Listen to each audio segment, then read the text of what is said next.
Hello and welcome to video number 3 in my Ansible series. Now again, I know you guys are just itching to get started, but there's a bit more that we have to do when it comes to foundational concepts before we can get started. And in this video, I'm going to give you guys a basic look at version control. Specifically, we're going to create a Git repository for our Ansible code.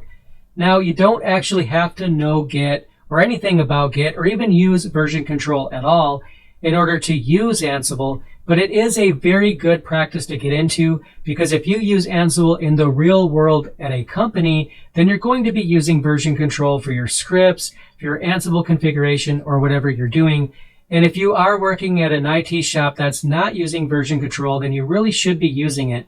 Now, I'm not going to give you guys an in-depth look at Git because all of the specifics about Git, that's far beyond the scope of this video. But what I am going to show you is the core concepts that are required for the purposes of this series.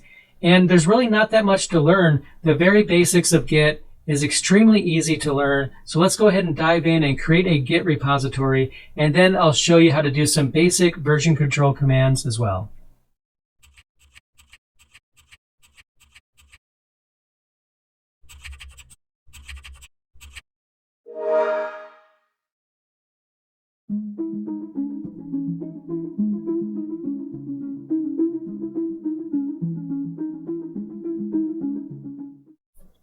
So again, here I am on my laptop, and before we get started, we want to make sure that we actually have Git installed. So we can simply type which and then Git, and we should get output just like this. It should say something like user bin git.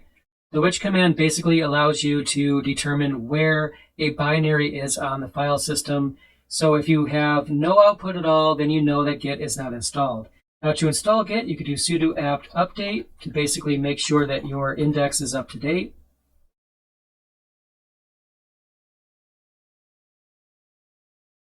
But now that that's up to date, we should be able to run sudo apt install git just like that. Now I'm not going to run it because it's already installed for me, but if you don't have it on your end, on your workstation, then you should go ahead and get that installed. And that's only required on the workstation, because that's the only machine on which we're going to use Git in the first place. And that gives you the Git command. So if you enter it just by itself with no options, it just basically gives you a help page right here. So let's go ahead and create a repository, because if we don't have a repository, then Git is essentially useless. So here on my browser, we need to go ahead and create an account. So we can go to github.com. And if you don't already have an account, we can sign up for one. If you do have one, you can go ahead and log in. Now, I already have one, so I'm going to click sign in. But again, if you don't have one, just fill this out right here and click sign up for GitHub. So for me, I'm going to go ahead and type in my information to my account here. So I'll type in the email address, then paste the password because I'm too lazy to type it. Click sign in, and we're here on my GitHub account, and what I'm going to do is basically show you how to create a new repository. So at this point, you should have already created a GitHub account, and you should be logged into it. So you're probably not going to have all the same things here that I have, but what you can do is click the new button right here to create a new repository. And I'm going to give mine a name. I'm going to call mine Ansible Tutorial, just like that. The name is available. I don't have any other repository named that, so of course it is. Description is optional, and I'm going to make mine public. I'm also going to initialize it with a README file. I'm going to go ahead and create repository. And here we have the actual Git repository that we will use throughout the rest of the series.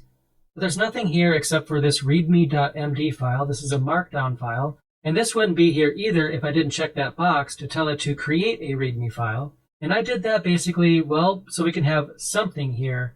But I'll leave that up to you if you want to go ahead and create a README. So what I'll do is increase the font size here. So hopefully you guys can see it better. So then what I'm going to do is click on this profile icon here. And then I'm going to go down to settings. And then we have a section SSH and GPG keys right here. I'll click on that. Now I have this default test SSH key. I'll go ahead and delete that one. So now yours should probably look like this unless you've already gone ahead and created an SSH key. But I'll click New SSH key here. And basically we'll need to give it a title. So I'm going to call this one JDefault, which is what I named the key that we created before. The first one, not the Ansible one. And back up here, we have, again, my tmux session. And we need to grab that public key. So we're going to cat.ssh. Basically, the first public key that we created, the one that does have the passphrase. I'll press Enter. And there we have it in one line. So I should be able to highlight the entire thing. Just like that. I'm going to copy that. And then I'm going to paste it here. And there it is. So essentially, we are adding our public key to our GitHub account. So I'll add it. And there it is. So now I want to go ahead and get back to the repository. So I should be able to do that by just starting to type here, Ansible tutorial. There it is. Let's go there. And we have our repository right here. But what we need to do now is download this to our workstation. So I'll click this where it says code. And it says clone with SSH. That's what we want. I'll click this copy to clipboard button. We'll go back up here to our workstation. So now what I'm going to do is type git clone. And then I'm going to paste that URL that we copied from GitHub, which for you should look something like this. Your username obviously will be different. And maybe you gave the Ansible repository a different name. Maybe you just simply called yours Ansible, for example. I'll press Enter here. I'll say, yes, I do want to trust the GitHub server. And according to this, it looks like it actually did pull it down. If you don't have an SSH agent running in the background, and chances are it probably asked you for your passphrase. But if I list the storage here, we have a directory that has the same name as the repository. So I'm going to change directory into there. And we have that README file. And the README file is the same as this one right here. So if I look at the contents of that, it basically has that same little message right here, the hash symbol, and then the name of the repository. Now, before we can actually work with Git, we should tell Git who we are, basically our name and email address. And here's how we do that. So we're going to type this. So git space config -- global user.name, and then your name, then enter. And then the next command is going to be similar, so I'm going to take a little bit off the top here, and instead of user.name, it's going to be user.email, and then you type in your email address, and you type it in quotes. It could be something like j@somewhere.net, basically an email address. I'll press enter. And if you're curious where that is, if we do cat and then the home directory .git config, just like that, .git config, press enter. We have the information here. That's basically where it puts that info as soon as we type it in. And if we don't do this, then Git is going to complain if we try to commit changes to the repository without having done that. Now again, we have the README file right here. Let's go ahead and edit that. So we'll use Nano, or you can use whatever text editor you want. I don't judge. But we're going to go ahead and open that in an editor. And again, we have this little title right here, Ansible tutorial. I'm going to go to the end and just create a few new lines. And basically, it doesn't matter what you put here. We're testing how to clone a Git repository, make changes, and push those changes up to the server. In this case, our server is GitHub. So we could do something like this.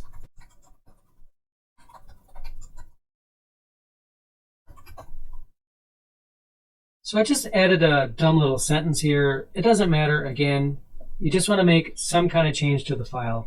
Control O and then enter to save it, then Control X to exit out. So if we take a look at that, there it is. So we have successfully made a change to a file in the repository that we pulled down. But if we refresh this, well, there's no changes here because we didn't actually push the changes up to the master. And we're going to go ahead and do that now. So if we run git status, it's going to list the changes since the last time you committed code. And we can also run git diff against any of the files that come up as changed. We only have one. So I could just run this. and it's going to basically tell you what has changed. So essentially it is going to add this line right here. So let's go ahead and add that change. So we'll do git add readme.md. That means that we want to take the changes that are in this file and add them. We want to make those changes part of the commit that we're about to do.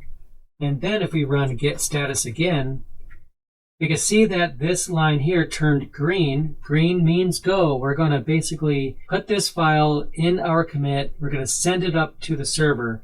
But before we do that, we have to actually commit it. And we can just use the git commit command for that. And we can give it a message, so -m. So we could say updated readme file initial commit. Now there are entire articles and how-tos written for how to write a proper git commit message. And that's beyond the scope of this video. We're just going to learn the basics of Git, enough that we need to know to get through the series. So I'm not going to go into too much detail on that. I'm not going down that rabbit hole. We'll just keep it simple. I basically ran the git commit command, -m for message, and then in double quotes, I just wrote a quick sentence about what is inside this commit. What did I change? And then I'll press enter here. And it says, well, it's been updated. Great. So if we go down here to our site here, to GitHub, it's not there yet because there's one more step that we need to run to send the changes up to the server. And for that, we're going to run git push origin and then master. We want to push that to the master branch on the origin. I'll press enter. And well, it looks like it worked. So if I go back here to the repository, it went ahead and added this line.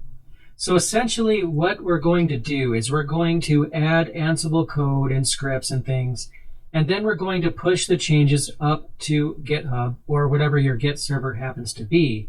Because in the real world, you might have more than one administrator that wants to pull those changes down and run your scripts.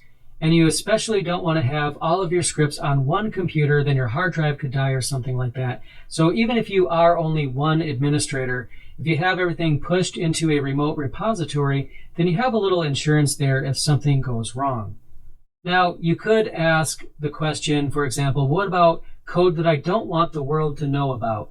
I'm not going to get into creating private repositories in this series, but that is something that you can do if you want to. You can create a private repository to hide that kind of thing.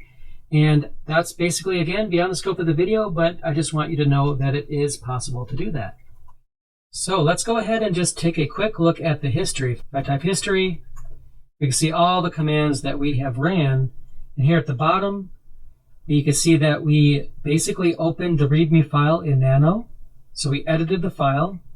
And then I used the cat command basically to show you that the README file now contains changes. And then we ran git status, which is basically going to show us our uncommitted changed files. It'll show in red any file that has been changed. We can use the git diff command against a file to see what in particular has changed. When we're satisfied with the changes, we can run git add and then the file name to basically say, I want to add this file into the next commit. A commit is basically like gathering and bundling all the changes together and then sending them all up all at once. Now you could basically commit all of your changes one by one, file by file, and some people do that. Some people are more of a fan of just committing everything all at once. It's up to you. Again, Git goes beyond the scope of this series because it does get kind of complicated. But for now, all we need to know is that we're adding the file git add, that adds it to the commit. Then we run git status to basically get a summary of the changes that we have accepted. Then git commit with the -m option. And then in quotes, we basically summarize the changes in this commit. And again, at this point, it's all local to the laptop. Nothing has went up to GitHub yet, but we finalize it by running git push origin master, which is going to take this commit and it's going to send it up to GitHub or wherever your origin happens to be. And this is basically the workflow we will be using for the rest of the series. We'll be adding files, changing files, and then sending those changes up to GitHub so that we have basically insurance like I mentioned before. Or if you have more than one administrator, then other administrators can pull down this repository and run your code. So there you go. That was a quick run through of Git. In this video, we created a GitHub repository. We were able to pull that repository down, make changes, and push those changes up to GitHub. And that's basically the workflow we'll be using the rest of the series from here on out. In the next video, we're going to go ahead and install Ansible and run some commands, which is going to be awesome. And that video should be already uploaded on my channel. So go ahead and check it out. I will see you there.